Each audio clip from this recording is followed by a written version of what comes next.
Texas Lost Girls, the unsolved case of the Fort Worth Trio, a Christmas mystery. It was just 2 days before Christmas. The air in Fort Worth, Texas buzzed with holiday cheer, shoppers rushing through packed stores, arms laden with last-minute gifts. The scent of cinnamon and pine filled the air and Christmas lights twinkled in storefront windows. 3 girls, 17-year-old Rachel Trlica, 14-year-old Lisa Renee Wilson, and 9-year-old Julie Ann Moseley, set out for a routine shopping trip, slipping into the festive crowds like any other group of teenagers on Christmas break. But before the sun set on December 23, 1974, they would disappear without a trace. Their car, a 1972 Oldsmobile 98, was found abandoned in the upper lot of Sears, its doors locked. There were no signs of struggle, no indication of where they had gone. Their families searched desperately. The police dismissed their fears, and then on Christmas Eve, a letter arrived, allegedly from Rachel, claiming they had run away. But something about that letter wasn't right. Was it truly written by Rachel, or was it a carefully crafted deception? Over the next 5 decades, this case would take shocking turns. Psychic visions, ominous leads, and a private investigator who took secrets to the grave. The girls were reportedly seen with someone before they vanished. Who was this person? Did they go willingly? Were they taken? And now, 50 years later, their families are still searching for answers. Tonight, on Ontario Cold Cases, we take you deep into the chilling mystery of the Fort Worth Trio, one of Texas's most haunting disappearances. Because someone out there, someone knows the truth.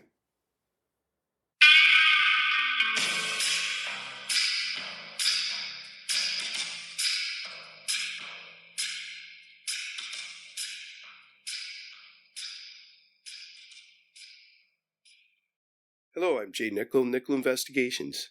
This is Ontario Cold Cases, Canada's true crime podcast. Ontario Cold Cases is a gripping true crime podcast that shines a light on unsolved murders, disappearances, and forgotten crimes from across the province and the world. With meticulous research, compelling storytelling, and a commitment to historical accuracy, we bring you the real stories of victims, investigators, and suspects, stories that demand to be heard. Each week, we take you deep into the world of true crime with a packed schedule of episodes. Tuesdays, historical true crime cases, exploring infamous and obscure crimes from history. Wednesdays, the Mick and Mac Mysteries, a thrilling fictional detective series set in 1950s Toronto. Thursdays, World Cold Case Thursday, investigating unsolved cases from around the globe.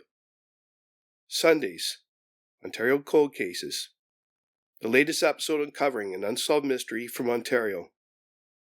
From high-profile crimes that shock the nation to little-known cases waiting for justice, we uncover the truth, one case at a time. Join us as we explore the dark corners of history and mystery, where every clue could lead to answers and every case deserves a second look. Subscribe now wherever you listen to your favorite podcasts and never miss an episode of Ontario Cold Cases, Canada's true crime podcast.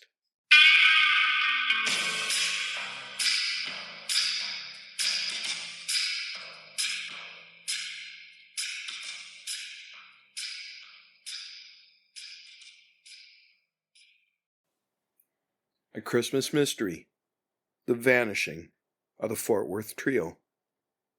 It was 2 days before Christmas in 1974, time of festive cheer and last-minute shopping. But for 3 girls in Fort Worth, Texas, what should have been a routine trip to the mall became one of the most chilling disappearances in the state's history. They stepped into the bustling crowd, arms full of holiday spirit, then vanished without a trace. Not a single clue, no final goodbyes, just silence. The girls. 17-year-old Mary Rachel Trlica, known as Rachel, was a high school senior at Southwest High School. Despite her young age, she was already married to 21-year-old Tommy Trlica and had taken on the role of stepmother to his 2-year-old son, Sean. With a warm heart and a responsible nature, she juggled school, family, and friendships with ease. Rachel, standing 5 feet 6 inches tall and weighing 108 pounds, drove a 1972 Oldsmobile 98, the very car that would become a haunting relic in this unsolved case. 14-year-old Lisa Renee Wilson, who preferred to go by her middle name, was full of youthful excitement. Christmas was particularly special this year. Her boyfriend, Terry Moseley, had just given her a promise ring, token of young love that she proudly wore. Petite yet full of energy, Renee stood at 5 feet 2 inches tall and weighed 110 pounds. She was Rachel's close friend and eager to join her on the shopping trip. Then there was Julie Ann Moseley, just 9 years old, younger sister of Renee's boyfriend. Julie wasn't originally part of the plan, but eager to escape boredom, she begged to tag along. Despite not knowing Rachel well, she was familiar with Renee, and last-minute adventures were always the most exciting. With her youthful enthusiasm, she squeezed in the car that morning, unknowingly stepping into history as the youngest member of Fort Worth's most infamous missing persons case. The 3 girls never returned home. Their gifts were never unwrapped. Their families never heard from them again. The only certainty that remains, a mystery that has endured for nearly half a century, one that still haunts Fort Worth to this day. Up next, a holiday trip that turned to tragedy.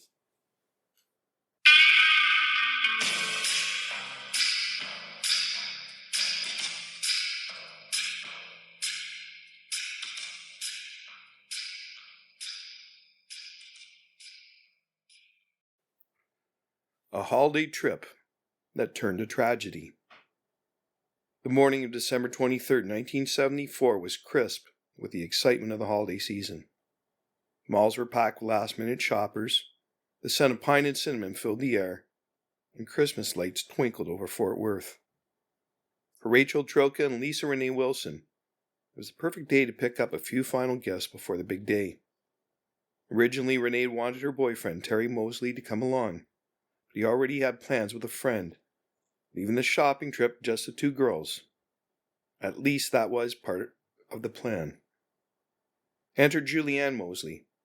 At just 9 years old, she was restless, eager to escape the dullness of the day.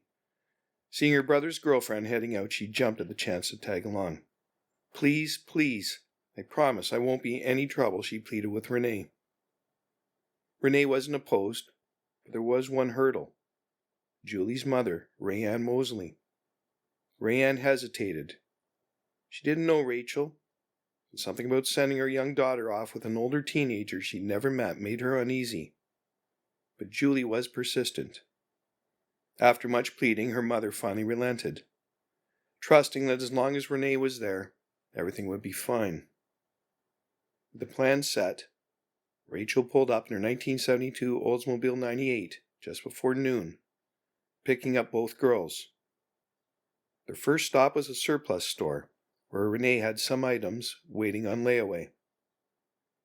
Then, with a sense of purpose and an eye on the clock as Renee insisted they be home by 4:00 p.m. for a Christmas party with Terry, they continued toward their main destination, Seminary South Shopping Center. At around 12:00 p.m., Rachel pulled into the mall's Sears parking lot, maneuvering her car up to the top level. The 3 girls climbed out, disappearing into the sea of holiday shoppers. And then, they were gone. That was the last confirmed moment of their day. No security footage, no witnesses who saw them leave.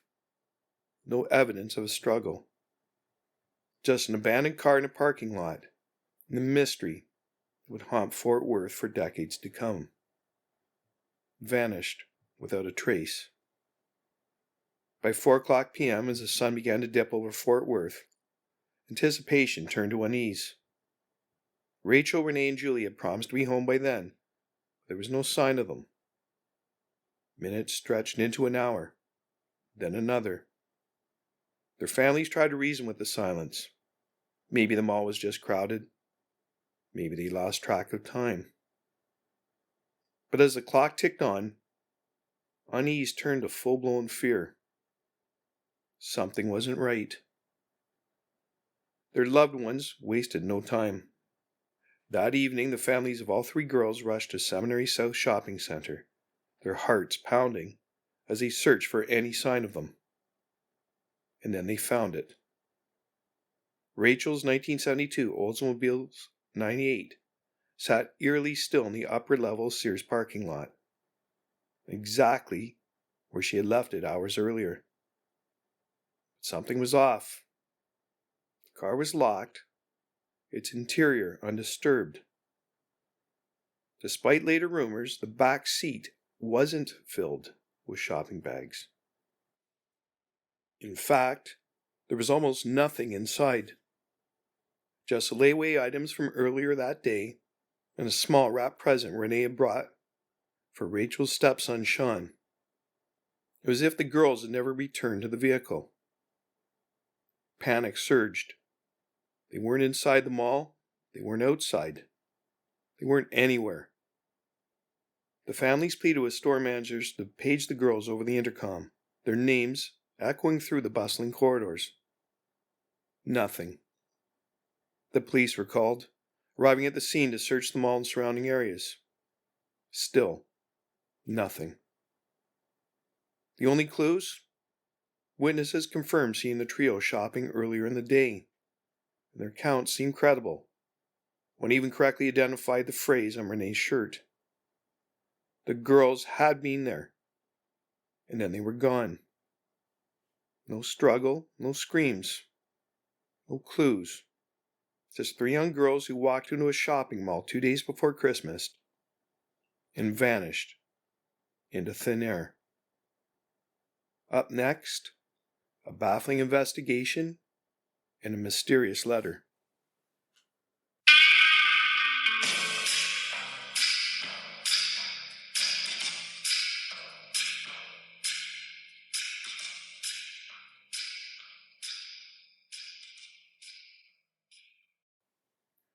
A baffling investigation and a mysterious letter. In the crucial first hours of a disappearance, every second counts. But instead of launching an urgent manhunt, Fort Worth police dismissed the case as a runaway situation. Three girls, one happily married with a stepson she adored, another deeply in love with her boyfriend, a 9-year-old child just days away from Christmas, had simply packed up and left. It was the easiest explanation, but it made no sense. Yet law enforcement clung to it, ignoring the glaring inconsistencies. Even as the girls' families pleaded for answers, officers seemed convinced the trio had left on their own free will. On Christmas Eve 1974, the Fort Worth Star-Telegram ran the first newspaper report about the missing girls. Where the article echoed police statements that there was no suspicion of foul play, it also acknowledged that none of the girls had ever run away before. Their families were adamant. This was out of character. Something was very wrong. Then something strange arrived in the mail. A letter from Rachel. That same morning, Rachel's husband Tommy received a letter. One that seemed at first glance to confirm the police theory. Scrawled in ink, it read, "I know I'm going to catch it, but we had to get away. We're going to Houston. See you in about a week. The car is in Sears' upper lot. Love, Rachel." A confession? A break in the case. If the girls had run away, here was the proof, or so it seemed. But as Tommy and Rachel's family studied the letter, Unease settled in. Something wasn't right. Several things were off about the letter. Rachel never called her husband Thomas. The letter was addressed to Thomas A. Trlica, a name she never used. To her, he was always Tommy. Number 2, a glaring mistake in the signature. The name was first written as Rachee, Rachee, before the final letter was awkwardly corrected to an L. Would Rachel really misspell her own name? Number 3, ink versus pencil. The letter was written in ink, but the envelope was addressed in pencil, an odd inconsistency. And number 4, strange postmark. The postmark had no city, only a smudged zip code, which investigators traced to either Elliottville or Weatherford, Texas. Rachel's family didn't buy it for a second. Neither did Renee's or Julie's. None of them believed the girls had run away. A lot of people may think they left with someone they knew. But I'll always think until the day I die that the girls were taken, Rachel's mother, Frances Langston, later said. Even FBI analysis of the letter failed to confirm or deny whether Rachel had actually written it. A chilling lead emerges. The families refused to let the case fade into a police file labeled runaways. They blanketed Fort Worth with missing person flyers, contacted every newspaper they could, and pushed to get their daughters' faces in front of as many people as possible. Then a tip came in. A young man who claimed to be a friend of Rachel stepped forward with a chilling detail. He'd seen the girls just before they vanished. They were inside the mall browsing the records section of a department store. He even spoke to Rachel. But the most unsettling part of his story, the girls weren't alone. Someone was with them. Who? A friend? A stranger? A captor? The police wasted precious time assuming the girls left willingly. Now with this lead, one thing was becoming clear. They never left the mall alone. Up next, a desperate search and a private eye's mysterious end.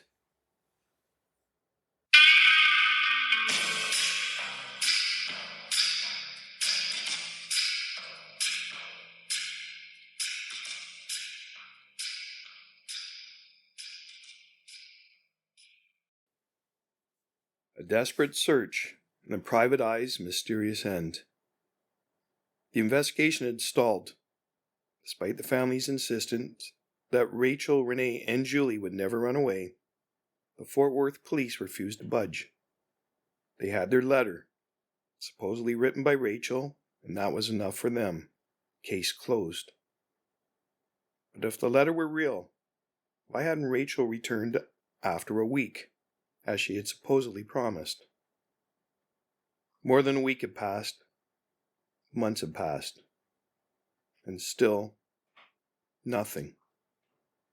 Frustrated, desperate, and unwilling to let their daughters become a forgotten case, the families decided to take matters into their own hands. If the police wouldn't look for the girls, someone else would. Enter private investigator John Swaim. John Swaim wasn't just any investigator. A no-nonsense private detective, he took on the case with the urgency the authorities lacked. From the moment he stepped in, he worked tirelessly on behalf of the families, chasing every lead, no matter how bizarre or unsettling. When the first big breaks came in April 1975, the tip led Swaim and a team of 100 volunteers to Port Lavaca, Texas, where rumors swirled that the girls had been murdered and dumped beneath a bridge. Armed with determination, They combed through the area, searching under every bridge, every hiding place, looking for any trace of the missing trio. They found nothing. Months later, in August 1975, another chilling lead surfaced. Swaim zeroed in on a 28-year-old Fort Worth man whose disturbing behavior raised serious red flags. This man worked for a local store, but instead of just selling goods, he spent his time harassing young women. His method? Calling teen girls who would apply for jobs or being listed as references, whispering obscene and terrifying things over the phone. And Rachel, she had applied to work at his store. If that wasn't eerie enough, the same man had lived in Rachel's parents' neighborhood, right up until she married Tommy and moved out. Was it coincidence? Or something more sinister? Despite how unsettling the connection was, there was no concrete link between him and the disappearance. With no proof, Swaim had to let it go. Psychics, skeletons, and dead ends. By March 1976, the case had been cold for over a year when the families received another bizarre tip, this time from a psychic. According to the vision, the girls were buried near an oil well. A long shot, maybe, but with no better leads, the families had to try. A search was conducted near Rising Star, Texas, in the hopes that the mysterious tip might finally bring answers. Once again, nothing. Then, just months later, a discovery sent shockwaves through Texas. In Brazoria County, 1976, a group of oil drilling employees stumbled upon something horrifying. 3 human skeletons buried in a field. 3 skeletons near an oil site. It was the most promising lead yet. Could this be the girls? Could this be the break in the case? Hope surged, but when dental records were checked, the truth was crushing. The remains belonged to a teenage boy and 2 girls, but not Rachel, Renee, or Julie. Another dead end. The mysterious death of John Swaim. By 1979, after years of chasing ghosts, the private investigator leading the search for the Fort Worth trio was gone. John Swaim died suddenly of a drug overdose. His death ruled as suicide.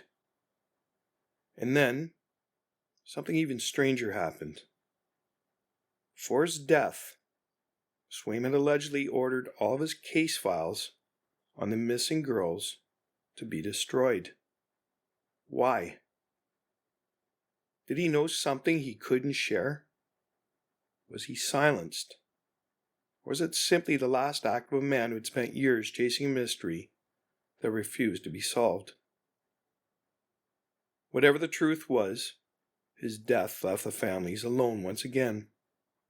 With no investigator, no solid leads, no help from the police, they were back where they started.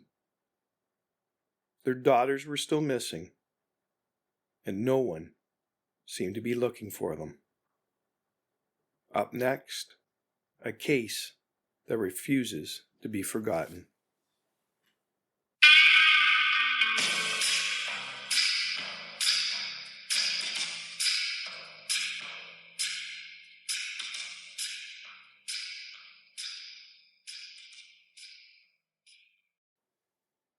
A case that refuses to be forgotten.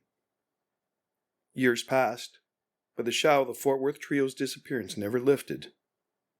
In the spring of 1981, hope flickered once again when human remains were discovered deep within a bog in Brazoria County, Texas. Could this finally be them? Could the families at last find the answers they had spent years chasing? But once again, the answer was no. The remains did not belong to Rachel, Renee, or Julie. Another false lead, another heartbreak, another dead end. But the families refused to give up.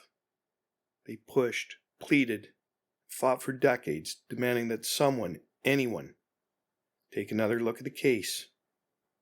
And finally, in 2001, they got their wish.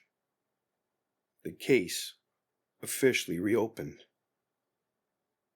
After nearly 3 decades of silence, the Fort Worth Police Department officially reopened the investigation and assigned it to homicide detective Tom Botcher. Unlike the original investigators, Botcher didn't believe the girls simply ran away.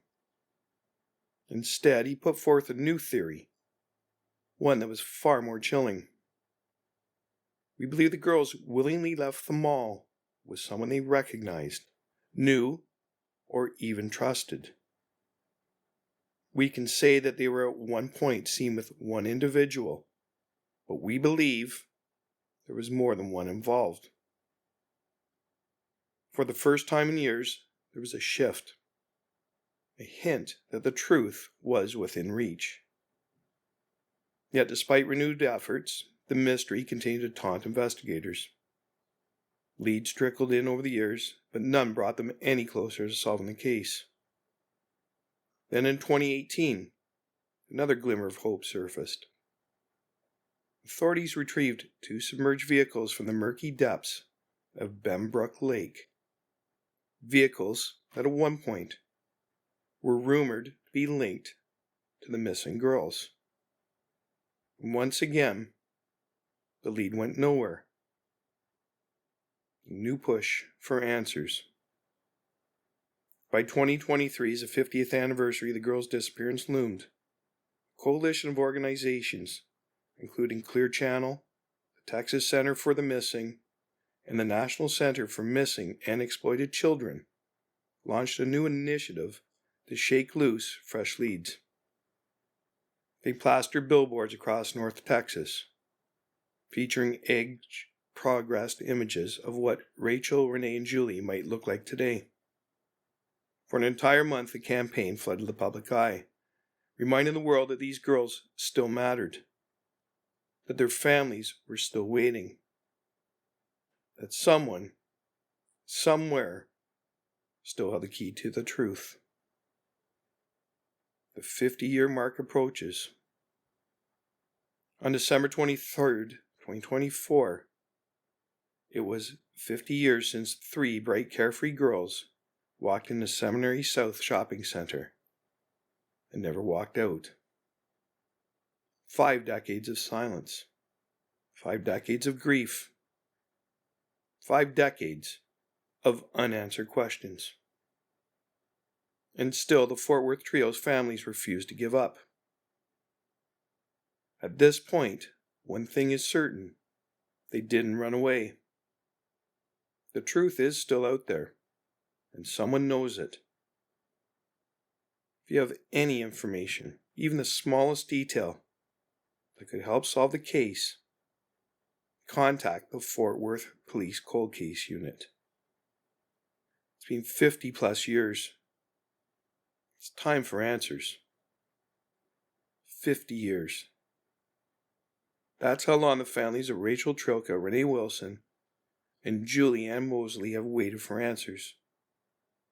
50 years of Christmases without their daughters, of birthdays uncelebrated, of silent, empty spaces where 3 young lives should have continued.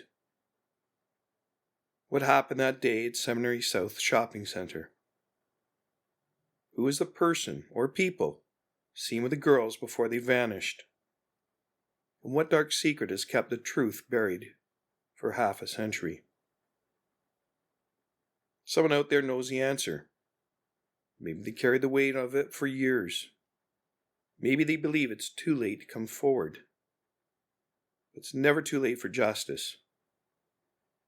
If you have any information, no matter how small, that could help solve this case, again, please contact the Fort Worth Police Cold Case Unit.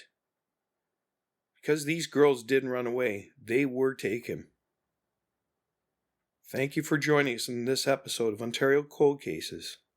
Canada's True Crime Podcast. If you found this case as haunting as we did, be sure to subscribe and follow so you never miss an episode.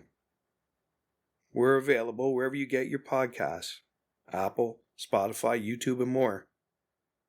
And if you want to help keep cases like this in the public eye, consider leaving a review or sharing this episode with others.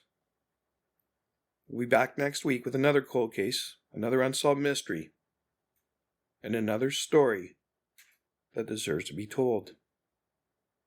Until then, stay safe, stay curious, and remember, the past is never truly buried. Someone somewhere always knows the truth.